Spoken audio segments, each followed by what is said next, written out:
ಪಾಕ್ ಸೇನೆಯ ದಾಳಿಯಲ್ಲಿ ಹುತಾತ್ಮರಾಗಿದ್ದಾರೆ ಇಮ್ತಿಯಾಜ್. ಈ ಹಿನ್ನೆಲೆಯಲ್ಲಿ ಅಧಿಕಾರಿಗಳು ಅಂತಿಮ ನಮನವನ್ನು ಸಲ್ಲಿಸಿದ್ದಾರೆ. ಹೌದು, ಜಮ್ಮುವಿನ ಆರ್ಎಸ್ಪುರ ಸೆಕ್ಟರ್ನಲ್ಲಿ ನಡೆದಿದ್ದಂತಹ ದಾಳಿ ಅದು. ಆ ದಾಳಿಯಲ್ಲಿ ಇಮ್ತಿಯಾಜ್ ಹುತಾತ್ಮರಾಗಿದ್ದಾರೆ. ಸೇನಾ ಸಿಬ್ಬಂದಿ ಹಾಗೂ ಅಧಿಕಾರಿಗಳು ಅಂತಿಮ ನಮನ ಸಲ್ಲಿಸಿದ್ದಾರೆ.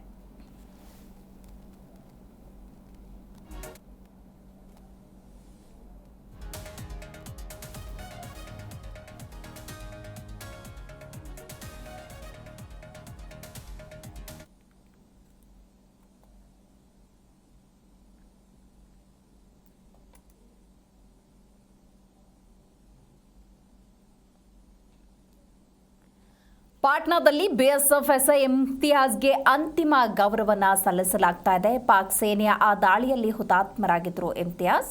ಜಮ್ಮುವಿನ ಆರ್ಎಸ್ಪುರ ಸೆಕ್ಟರ್ನಲ್ಲಿ ನಡೆದಿದ್ದಂತಹ ದಾಳಿಯಲ್ಲಿ ಇಮ್ತಿಯಾಜ್ ಹುತಾತ್ಮರಾಗಿದ್ದಾರೆ.